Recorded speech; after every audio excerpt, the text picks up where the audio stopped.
Today on Network Africa, Islamist militant Ahmad al-Faqi al-Mahdi is sentenced by the International Criminal Court to 9 years in jail for his role in the destruction of ancient shrines in Mali. The student protests in South Africa continue and hospitals are complaining of a shortage of blood.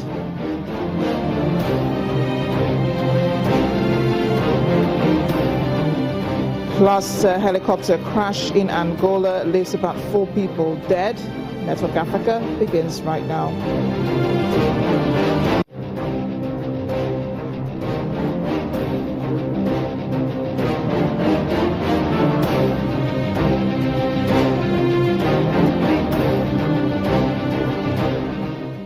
Welcome everyone, I am Amarachi Ubani. Justice has come for Islamist militant Ahmad al-Faqi al-Mahdi, a religious scholar said to have been behind the destruction of ancient shrines in the Malian city of Timbuktu. The historic mausoleum he destroyed back in 2012 were considered among the UNESCO heritage site. Al-Mahdi was said to have led rebels who used pickaxes and crowbars to destroy 9 of the mausoleums at the centuries-old door of the city's Yahya Mosque. The court in The Hague found that he not only offered logistical and moral support for the attacks, but also took part in the physical destruction of at least 5 of the 10 buildings. He has pleaded guilty to the charges, but he claimed that he had been swept up by what he called an evil wave. During one of the appearances in court, he had advised fellow rebel leaders not to attack the shrines and not to get involved in the same acts that he got involved in, because they're not going to lead to any good for humanity. His words here.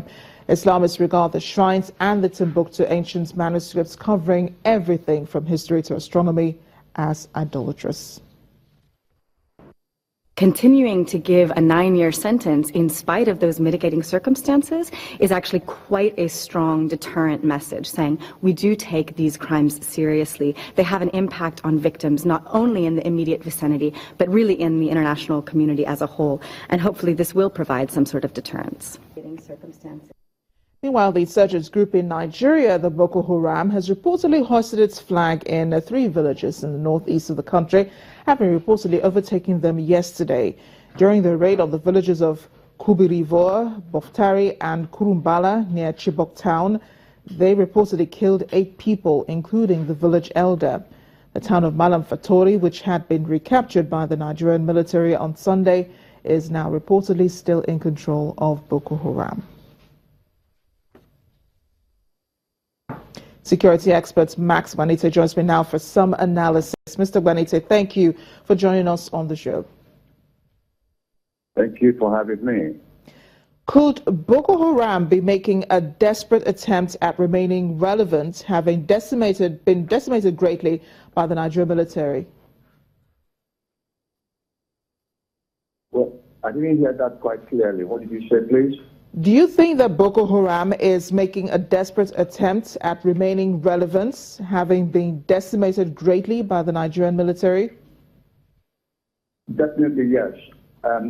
Right now, my investigation tells me that the claim made by BBC that Boko Haram have hoisted flags in 3 communities is a poor judgment. There are certain parts of Sambisa Forest that the Nigerian military have not yet penetrated, that Boko Haram has their flags in. And I think the BBC misunderstood those flags to be in good communities. Then you can see that the military have succeeded in cutting off supply routes, finance routes for Boko Haram. So Boko Haram have resorted to a tag team of cells operating in numbers of 5, hit and run. They hit into a community, kill as many as they can and run. And the capacity to hold a town is no longer there for them. So I think they are in desperate situation. They want to continue to feel that they have an impact so that they can get the world recognition that they have been craving for. But at this particular point in time, I think our military demands, our military is capable of demolishing them. But that is not yet Uhuru, because the act of terrorism is that of asymmetrical war, and that will be the problem we're going to have, or challenges we're going to have in the future. Now, these towns that have been recaptured, how significant will the impact be on the war against terror? Well, the thing is that capturing a leader does not change ideology. What it does is it slows down the activities of the particular sect. If you are to look at when Osama bin Laden was taken out, it took a very long time for Al-Qaeda to regroup.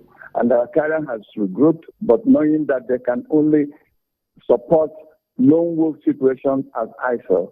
So the capturing of their leadership will not even stop that from happening. What can happen is changing of the narrative for recruitment. The government needs to change the narrative for recruitment of new people into the sect. Until you do that, you cannot win the war against ideology. I'm glad you mentioned that, because I was also going to talk about that. The fact that most of these groups in Africa are linked by ideology, and it seems that we haven't targeted that. We haven't targeted the ideology. We only seem to be attacking the groups physically. Your question is not clear. I'm an international line, so I couldn't hear you very well. Can you repeat that again, please? That's very clear. Yeah, Mr. Banisi, that's fine. But let's just move on to talk about the repentant Ahmad al-Faki al-Mahdi, the other Islamist militant in Mali. He had warned other rebels not to toe the same line as his, but is still going to spend some time in jail. So could he really have a change of heart eventually? Look, the point is that the damage done to World Heritage Centers must be accounted for. When a country has monuments that are designated World Heritage Centers, it's no longer the responsibility of that country. It is the responsibility of the international community. So sentencing him was quite correct. But the best sentence he could have received was death penalty, and where he was brought back to Mali and hung in public for crimes against humanity. And sentencing him to many years imprisonment does not assuage the situation. Well, thank you so much for your thoughts, Mr. Banite. Appreciate you joining us on Network Africa. Meanwhile, another Islamist group, the Al-Shabaab, has released a video purportedly showing a Ugandan soldier the group claims it captured a year ago. In the 6-minute film, a man in Ugandan military uniform pleads with the Ugandan president, Yoweri Museveni, to help secure his release. In the video, he says he was captured in an Al-Shabaab attack on an African Union base in the town of Janale, in which he says between 40 to 50 Ugandan troops were killed. The head of the Ugandan army has denied seeing the video, but says everything is being done to secure the release of the captured soldier. It's not all gloom on the continent today. There is good news coming from Botswana, which celebrates turning 50 this week. It's amazing to see how much it has grown, starting from nothing at its independence in 1966 to where it is now. The cornerstone of Botswana's success has been one commodity, diamonds. Coupled with a rigid adherence to prudent use of their revenues, a rarity on a continent where natural riches are routinely squandered, stolen, or the cause of a civil war. Besides roads, diamonds have funded hospitals, schools, and a welfare state that provides free healthcare and education to all. There is also a $5.4 billion sovereign wealth fund and $8 billion in central bank reserves.